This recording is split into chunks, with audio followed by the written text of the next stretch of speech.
Bonjour. Après avoir vu plusieurs facettes des composants, nous allons essayer d'appliquer l'ensemble de ces éléments-là sur un petit projet qu'on va essayer d'améliorer au fur et à mesure de notre formation. Donc, voilà la vue globale de ce projet-là. Donc, on va essayer en fait de faire une CVTech de sorte que là, on va avoir l'ensemble des personnes ajoutées à notre CVTech et on clique sur cette personne-là, on va avoir les détails de la personne en question. D'accord? Pardon? Donc, en regardant cette vue-là, j'ai eu l'idée de cette décomposition. Bien sûr, vous pouvez la décomposer comme bon vous semble. Donc, pour moi, il va y avoir un CV component qui va englober, qui va être le conteneur de cette CVTech-là. Ensuite, à gauche, on va avoir la liste des CV. Et pour chaque CV, on va avoir un composant qui va se charger d'afficher ce CV-là. À droite, on va avoir le detail component, le composant qui va détailler les données de ce CV-là. D'accord? Donc, dans cette première vidéo de ce travail-là, on va essayer de reprendre cette partie-là. En appliquant cette décomposition et en créant les composants nécessaires pour afficher une maquette qui ressemble plus ou moins à ça. D'accord? Ok. Donc, vous voyez, pardon, les propriétés que nous voulions afficher pour un CV sont l'ID, le nom, le prénom, l'âge, le CIN, le job et le path de la personne concernée. D'accord? Ok, donc on va commencer. On va aller commencer à créer nos composants. Donc ng, generate, component, on va l'appeler. Je vais mettre tout ça sous un fichier dossier CVTech et je veux avoir un premier composant qui va s'appeler CV. D'accord? Là, je vais aller créer l'ensemble de tous les composants, un par un. Donc, on a liste CV. Après, c'est le item, qui va représenter en fait un CV. Donc, item, on peut l'appeler item CV. D'accord? Et finalement, on va avoir le détail. Voilà, le composant qui va s'occuper des détails. Donc, détail CV, tout simplement. Donc, pas besoin de majuscule ici. Voilà. Et donc tout ça, ça va apparaître sous le dossier CVTech. Donc voilà notre CVTech avec l'ensemble des CV, etc. Ok. Donc maintenant, on va essayer de voir comment décomposer la vue, comme on l'a fait tout. Pour ce faire, on va essayer d'utiliser Bootstrap, tout simplement. Donc dans notre CV component, on va préparer le squelette. Donc dans ce CV-là, ça va être donc notre container. Et ben on va avoir un div row pour avoir une ligne en fait qui va regrouper l'ensemble des divs dont on a besoin. Un div.call md6 et un second div comme ça. Dans ce div là, je vais aller appeler mon app list. Et dans le second CV, eh ben, je vais tout simplement appeler mon app détail. Voilà. Et là, on va avoir une décomposition en deux parties. Bon, je vais faire quoi? Je vais dire que si j'ai besoin d'un petit écran, bah, ça va être 3 école SM 9. D'accord? Très bien. On va essayer de voir si ça marche ou pas. Normalement, j'ai mon serveur qui est lancé. Je vais regarder ici. Si ça marche ou pas. C'est normal que ça marche pas, que ça affiche rien, puisque je n'ai pas appelé mon app CV au niveau de mon app component. Donc je vais lui dire, je veux avoir mon app CV. Voilà, très bien. Donc, si j'affiche maintenant, j'ai mes deux parties en fait qui sont là et qui sont décomposées comme je le veux. Donc, bon, je vais aller mettre un container sur l'ensemble de mon application au niveau de mon appcomponent.html. Voilà. Voilà. Dans l'index plutôt, index.html et je vais venir lui dire que là, je veux avoir un div.container. Voilà. Pour que ça soit centré et bien mis en place. Voilà. C'est bon.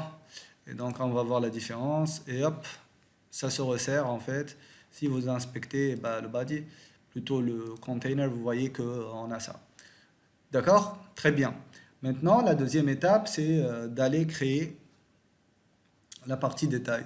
Donc pour la partie détail, je vais vous montrer en fait le lien qui concerne cette partie-là. Donc je vais aller récupérer un template qui est tout prêt, qui est free, gratuit, et on va l'intégrer. Donc c'est creative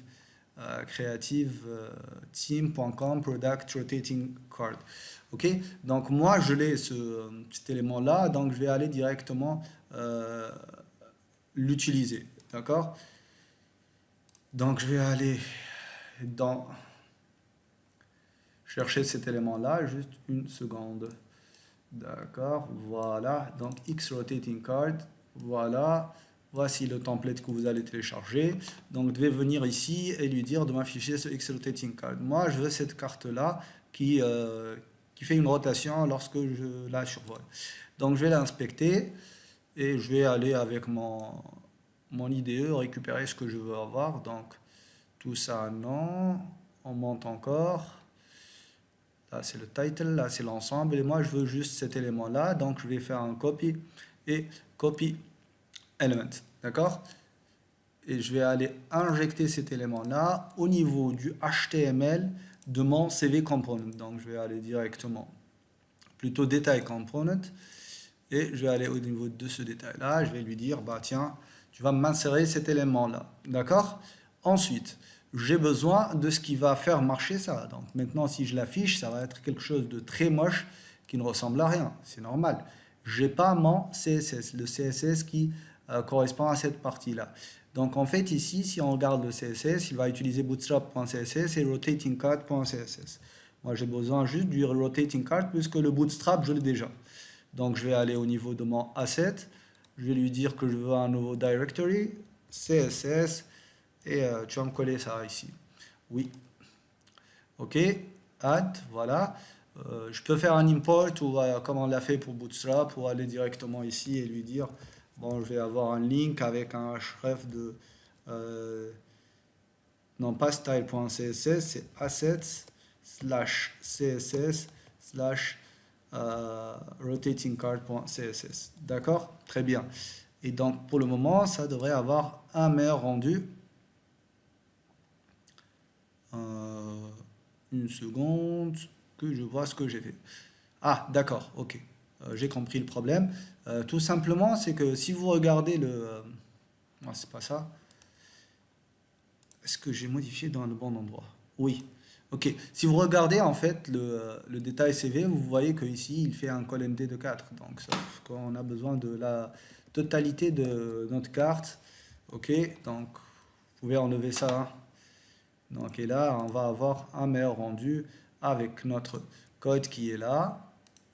Je vais juste reprendre ma taille normale. Voilà. Et là, ça marche. Donc, il me reste à avoir les images, tout simplement. Donc, pareil, je vais aller au niveau de mon image et je vais récupérer tout ça. Donc, je vais prendre ça, CTRL-C, et je vais aller au niveau du formation, Assets, et je vais faire un petit paste. Voilà les images avec l'ensemble des images qu'il y a dedans. Tout est bon, juste sauf que là, pour ces images-là, ça se trouve directement sous assets slash image.rtf slash rotating card. Et là, c'est assets slash image rotating card. Et si je reprends, et ben ça marche. Donc on a notre première partie qui est intégrée. Je vais juste aller ajouter un petit truc. Donc, je ne vais plus prendre des images des autres. Donc, je vais aller récupérer mon image à moi. Voilà. Et je vais la mettre directement au niveau de mon projet. D'accord? Au niveau de l'image, je vais faire un petit paste. OK. Et là, oui, ajoute ça. Et là, je vais faire un petit as.jpg, tout simplement. Et là, vous allez voir mon image qui devrait apparaître ici. OK? Voilà, tout est bon. Donc, il nous reste juste à faire la petite liste. Donc, logiquement, une liste, ça devrait être quoi? Ça devrait être, je vais faire un ordered list. D'accord? Donc, app, CVTech, liste CV, bah, je vais vous dire que cette liste-là, ça va être ordered list, ok, avec une classe list group, d'accord. Et à chaque fois, qu'est-ce que je vais faire? Je vais aller appeler des app item CV, tout simplement. Donc, si j'en ai besoin de deux, je vais les appeler. Et au niveau de ce app item là, je vais aller dire, bah, puisque l'autre c'est une liste, alors celle-là c'est un LI avec avec une classe de quoi? Avec une classe de liste item. Une seconde, qu'est-ce qui s'est passé? Voilà, de liste group item. Et là, je vais dire item tout simplement. Voilà. Bon, je vais faire un truc statique pour avoir réellement le rendu final. Donc, img avec une source de asset slash image slash as.jpg. D'accord? Et je vais juste lui dire que ça va prendre un width de 50 px et un height de 50 px. Logiquement, vous faites ça avec dans le contenu du CSS. D'accord? Pour avoir du code propre. Pour l'alternative, c'est IMEN tout simplement. D'accord? On va sauvegarder et on va voir est-ce qu'on a réellement le rendu final. Et c'est bon. Donc la maquette a été réalisée avec succès. On a notre décomposition en un ensemble de composants. Chaque composant s'occupe d'une seule tâche et ça montre que nos composants vont être indépendants. Voilà, donc dans la prochaine vidéo, on va ajouter un petit peu de métier à cet exercice-là. Voilà.